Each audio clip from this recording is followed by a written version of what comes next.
Assalamualaikum warahmatullahi wabarakatuh. Perkenalkan, nama saya Larasya Lestari Piro dengan NIM C1B019162 Prodi Manajemen Universitas Jambi.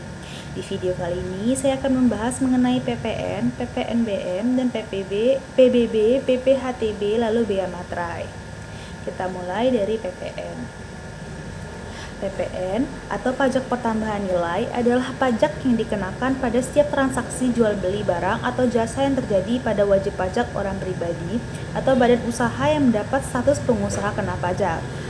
Kita bisa lihat dasar hukumnya yaitu Undang-Undang Nomor 42 Tahun 2009. Pajak yang dipungut atas pertambahan nilai suatu barang atau value added atau harga jual dikurangi dengan pembelian atas semua biaya yang dikeluarkan untuk faktor-faktor produksi mulai dari saat bahan baku atau pembantu diterima biaya selama proses produksi sampai dengan hasil siap dijual.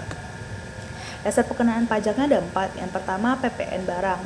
PPN barang itu persenan tarif dikali dengan harga jual. Lalu yang kedua PPN jasa, yaitu persenan tarif dikali dengan penggantian. Yang ketiga PPN impor, yaitu persenan tarif dikali dengan nilai impor. Lalu PPN ekspor, yaitu nilai tarif dikali dengan nilai ekspor.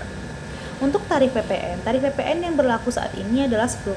Namun berdasarkan pertimbangan perkembangan ekonomi dan atau peningkatan dana untuk pembangunan dengan peraturan pemerintah, tarif PPN dapat diubah sekitar 5-15% dengan tetap memakai tarif tunggal.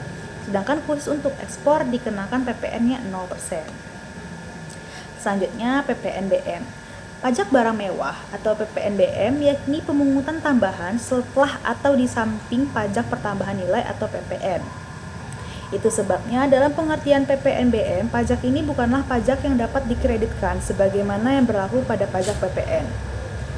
Merujuk pada pasal 8 Undang-Undang Nomor 42 Tahun 2009, tarif PPNBM yang paling rendah ditetapkan sebesar 10% dan paling tinggi 200%. Jika pajak PPN dipungut pada setiap lini transaksi alias dikenakan pada setiap pertambahan nilai dari barang atau dagang setiap transaksinya, maka pajak PPNBM artinya pajak yang hanya dipungut sekali saja. Pajak dipungut atas penyerahan atau impor BKP tertentu. Selain dikenakan PPN, juga dikenakan PPNBM. Di sini berlaku atas pemungutan di samping. Sistem pemungutannya adalah sekali dari sumbernya. Untuk tarif PPNBM dengan peraturan pemerintah dapat ditetapkan dalam beberapa pengelompokan tarif, yaitu tarif paling rendah sebesar 10% dan paling tinggi sebesar 75%. Tarif PPNBM yang berlaku saat ini adalah 10%, 20%, 30%, 40%, 50%, dan 75%. Selanjutnya kita masuk ke PBB. PBB atau pajak bumi bangunan adalah pajak yang ditangguhkan atas tanah dan bangunan. Pajak tersebut dikenakan karena adanya keuntungan atau kedudukan sosial ekonomi yang lebih baik. Karena hak atas tanah dan bangunan yang sudah ditempatinya, jadi bagi setiap orang, khususnya pelaku usaha yang memperoleh manfaat atas tanah dan bangunan yang ditempatinya, berkewajiban untuk membayar pajak PBB setiap tahunnya. Jika dilihat dari sifatnya, pajak bumi dan bangunan merupakan pajak yang bersifat kebendaan, yang berarti besaran pajak terutang ditentukan dari keadaan objek, yaitu bumi atau bangunan. Sedangkan keadaan subjeknya tidak ikut menentukan besarnya barang. Contoh, objek bumi seperti sawah, ladang, kebun, tanah, perkarangan, dan tambang. Sedangkan untuk objek bangunan yaitu rumah, bangunan, usaha, gedung bertingkat, pusat pembelanjaan, pagar mewah, kolam renang, dan jalan tol. Subjek PBB sendiri adalah orang pribadi dan badan yang secara nyata memiliki hak atas bumi tersebut dan memperoleh manfaat atas bumi. Kemudian memiliki bangunan, menguasai bangunan, dan memperoleh manfaat atas bangunan. Dasar utama pengenaan pajak PBB adalah dari nilai jual objek pajak atau NJOP. NJOP adalah harga rata-rata atau harga pasar dari objek pajak pada transaksi jual beli bumi dan bangunan. NJOP biasanya sudah ditentukan dari Kementerian Keuangan dan nilai NJOP setiap daerah berbeda-beda tergantung faktor-faktor yang mempengaruhinya. Beberapa faktor yang berpengaruh terhadap besarnya nilai NJOP bumi adalah lokasi, pemanfaatan, peruntukan, dan kondisi lingkungan sekitar. Sedangkan faktor NJOP, bangunan meliputi bahan baku yang digunakan untuk membangun lokasi bangunan, kondisi lingkungan sekitar bangunan, dan rekayasa. Semakin banyak faktor yang mempengaruhi, maka akan semakin besar pula pajak PBB tahunan yang harus dibayarkan. Bisa dilihat dari dasar hukumnya Undang-Undang Nomor 28 Tahun 2009.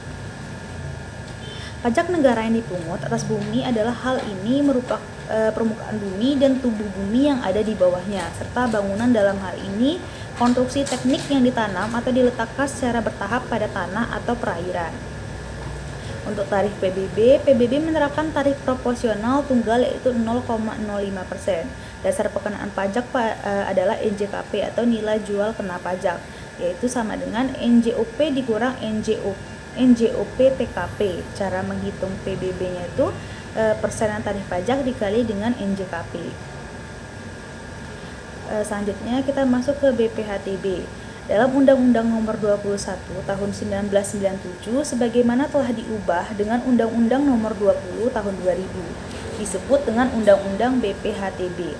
Memberikan pengertian BPHTB yaitu bea perolehan hak atas tanah dan bangunan adalah pajak yang dikenakan atas perolehan hak atas tanah atau bangunan yang selanjutnya disebut pajak. Jadi BPHTB adalah sama dengan pajak perolehan hak atas tanah dan bangunan. Yang dimaksud dengan perolehan hak atas tanah dan bangunan, Undang-Undang BPHTB menyebutkan bahwa perolehan hak atas tanah dan atau bangunan adalah perbuatan atau peristiwa hukum yang mengakibatkan diperolehnya hak atas tanah dan atau bangunan oleh orang pribadi atau badan. Adapun hak atas tanah atau bangunan adalah hak atas tanah termasuk hak pengelolaan beserta bangunan di atasnya sebagaimana dimaksud dalam Undang-Undang Nomor 5 Tahun 1960 tentang Peraturan Dasar Pokok-pokok Agraria. Undang-Undang Nomor 16 Tahun 1985 tentang Rumah Susun dan ketentuan peraturan perundang-undangan lainnya. Pajak yang dikenakan atas perolehan hak atas tanah atau bangunan yang selanjutnya disebut pajak. Dasar pengenaan pajak adalah NPOP, nilai perolehan objek pajak. Dalam hal ini harga transaksi atau nilai transaksi. Jika NPOP tidak diketahui atau lebih rendah dari NJOP PBB, maka yang digunakan adalah NJOP PBB. Tarif BPHTB, tarif yang digunakan untuk menghitung BPHTB adalah sebesar 5%. Berarti 15% dikali NPOP yang sudah dikurangi dengan NPOP PTKP. NPOP PTKP atau nilai perolehan objek pajak tidak kena pajak bervariasi ditetapkan secara regional dan paling banyak itu 300 juta rupiah. Selanjutnya kita masuk ke bea materai. Bea materai adalah pajak yang dikenakan atas dokumen yang bersifat perdata dan dokumen untuk digunakan di dalam pengadilan. Dokumen yang bisa dikenai bea materai adalah dokumen berbentuk surat yang memuat jumlah uang, dokumen yang bersifat perdata, dan dokumen yang digunakan di muka pengadilan. Misalnya dokumen kontrak pengadaan perlengkapan kantor dan dokumen perjanjian pembangunan gedung kantor.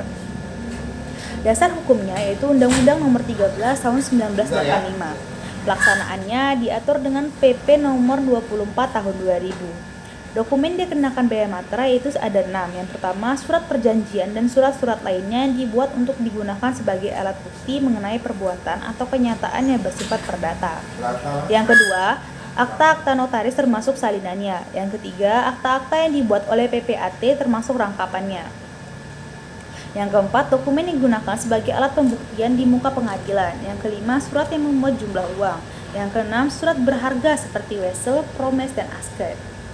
Tarif bea materai dibedakan menjadi dua. Yang pertama, untuk bea materai 6.000 untuk transaksi di atas 1 juta rupiah. Lalu untuk bea materai 3.000 untuk transaksi sebesar Rp250.000 sampai dengan Rp999.999 atau atas penggunaan cek atau bilet giro berapapun jumlahnya. Baiklah, sekian video presentasi yang dapat saya sampaikan. Bila ada kekurangan, saya mohon maaf dan terima kasih atas perhatiannya. Wassalamualaikum warahmatullahi wabarakatuh.